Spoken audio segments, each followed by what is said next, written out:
new song. Got we beat to death into song, oh baby.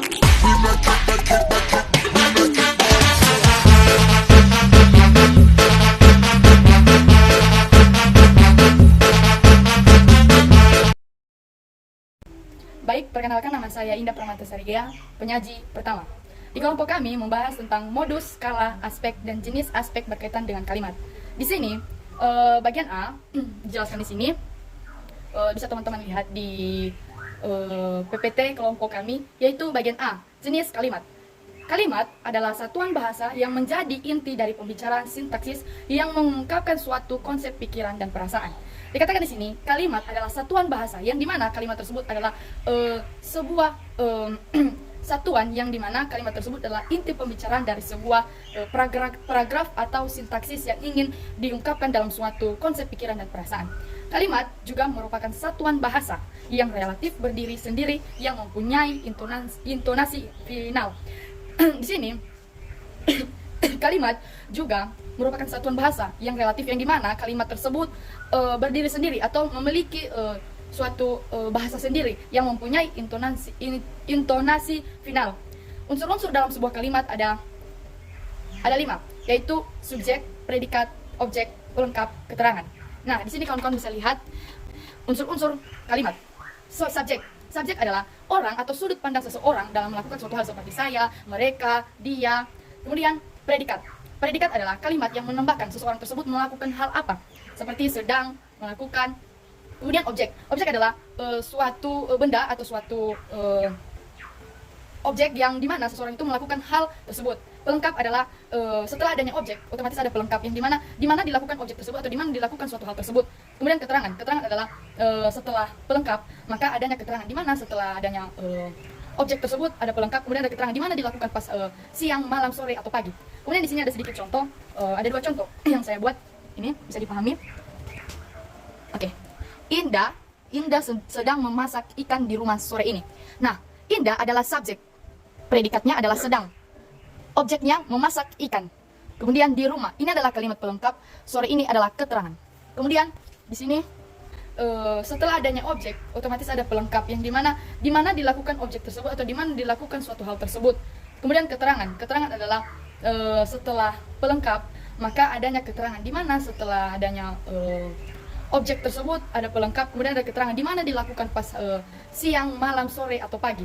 Kemudian di sini ada sedikit contoh, ada 2 contoh yang saya buat. Ini bisa dipahami. Oke. Indah sedang memasak ikan di rumah sore ini. Nah, Indah adalah subjek. Predikatnya adalah sedang. Objeknya memasak ikan. Kemudian di rumah, ini adalah kalimat pelengkap. Sore ini adalah keterangan.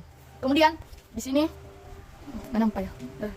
Nah, di sini ada contoh kalimat kedua, yaitu tema adalah subjek, bermain adalah predikat, lato-lato adalah objek atau benda yang sedang dipegang tema atau tema sedang bermain lato-lato. Kemudian ini ada pelengkap di taman. Tema sedang bermain lato-lato di taman kota sore ini. Kota sore ini adalah keterangan.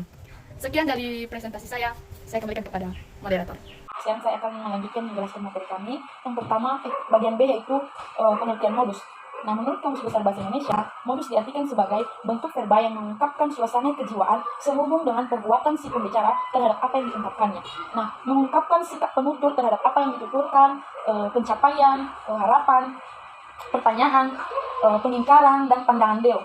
Nah, modus yaitu pengungkapan atau penggambaran suasana psikologi perbuatan menurut tafsiran si pembicara atau sikap si pembicara terhadap apa yang diucapkannya. Nah, ada pun beberapa macam-macam dari modus itu sendiri, yaitu yang pertama modus deklaratif. Di mana modus deklaratif ini adalah modus yang menunjukkan sikap netral si pembicara. Nah, contohnya yaitu besok ayah pulang dari Bali. Nah, yang kedua modus optatif, yaitu modus yang menunjukkan harapan, di mana contoh dari modus optatif ini yaitu semoga saya mendapatkan juara 1. Nah, itu merupakan sikap seorang pembicara yang berharap semoga dia menjadi juara 1. Yang kedua yaitu modus imperatif, yaitu modus yang menunjukkan sikap perintah, di mana si pembicara di sini memerintahkan. Contohnya, kerjakan tugasmu sekarang. Nah, itu merupakan contoh memerintah seseorang, atau bisa diistilahkan yaitu modus imperatif. Nah, yang kedua yaitu yang berikutnya yaitu modus interrogatif, yaitu modus yang menyatakan pertanyaan. Nah, di sini sikap pembicara yaitu menanyakan. Nah, contohnya yaitu mengapa kemarin Anda tidak masuk. Nah, itu merupakan contoh dari modus interrogatif. yang berikutnya itu modus obligatif, yaitu modus yang menyatakan keharusan. Jadi di sini bagaimana sikap si pembicara mengharuskan lawan tuturnya, yaitu engkau akan lulus ujian asalkan Sekarang kita masuk pada bagian C, yaitu kalam. Dikatakan di sini bahwa kalam merupakan informasi dalam kalimat yang menyatakan waktu terjadinya tindakan-tindakan atau pengalaman-pengalaman yang dibentuk dalam sebuah predikat. Seperti contohnya waktu sekarang, akan datang, dan masa lampau. Artinya di sini bahwa kala itu merupakan sebuah informasi dalam kalimat yang menyatakan waktu dalam bentuk predikat. Waktu terjadinya perbuatan-perbuatan atau tindakan-tindakan seseorang di dalam bentuk predikat. Contohnya seperti kakak sudah makan. Jadi, jika kita menyatakan dalam bentuk leksikal, maka waktu di situ akan kita ketahui bahwa masa lampau artinya sudah berlalu. Tetapi jika kita nyatakan di dalam bentuk predikat, maka dapat kita ketahui bahwa predikat atau masa atau waktunya di dalam kalimat tersebut yaitu kata sudah. Dan contoh yang kedua yaitu adik sedang bermain. Jadi waktu di situ yaitu sedang. Jika kita menyatakan dalam bentuk leksikal, maka waktu yang terdapat di situ yaitu sekarang, artinya sedang berlangsung, artinya adik sedang bermain pada saat itu. Tetapi jika kita muat dalam bentuk predikat, maka predikatnya yaitu kata sedang, artinya sedang berlangsung pada saat itu. Jadi predikatnya di situ yaitu kata sedang.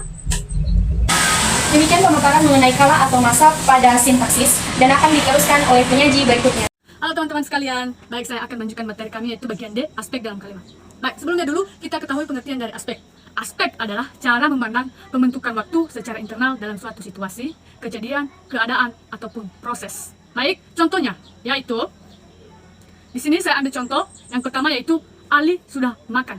Dari kalimat Ali sudah makan ini dinyatakan, dapat kita ambil dari kalimat sudah, bahwasannya Ali sudah makan menyatakan suatu pernyataan sudah terjadi. Yang kedua contoh yang saya ambil yaitu dia pun berlari. Di sini kalimat pun dinyatakan bahwasanya akan terjadi.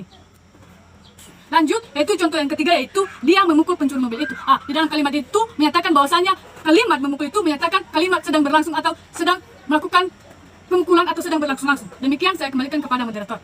Terima kasih. Saya akan melanjutkan pada bagian E, yaitu jenis-jenis aspek berdasarkan kalimat. Nah, di sini kita perlu tahu dulu apa itu yang dinamakan aspek berdasarkan kalimat, yaitu suatu kategori gramatikal verbal yang menunjukkan lama dan jenis perbuatan aspek menunjukkan apakah verbal tersebut akan dimulai, telah selesai, sedang berlangsung, yang dilakukan berulang-ulang, dan sebagainya. Nah, yang dimaksud dengan aspek berdasarkan kalimat ini itu suatu aspek yang menunjukkan apakah verbal tersebut akan dimulai, telah selesai, sedang berlangsung, atau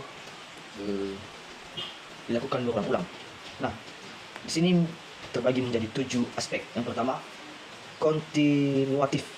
Nah, kontinuatif ini yaitu suatu yang menyatakan bahwa perbuatan terus berulang. Itu yang dimaksud dengan kontinuatif. Yang kedua yaitu progresif, yaitu suatu verbal tengah berlangsung. Dan contohnya itu verbalnya lagi tengah berlangsung. Yang ketiga itu insentif, yaitu yang dimaksud insentif ini yaitu baru dimulai, verbalnya baru dimulai, itu yang dimaksud dengan insentif. Yang keempat yaitu sensitif, yaitu suatu sensitif ini yang dimana verbalnya itu sudah selesai, sudah selesai. Sensitif itu sudah selesai. Yang kelima itu repetitif. Yang dimaksud dengan repetitif ini yaitu verbal yang berulang-ulang. Itu yang dimaksud dengan sudah selesai. Yang ketujuh yaitu aspek imperfektif, yaitu perbuatan berlangsung sebentar. Nah, demikian penjelasan saya kembali ke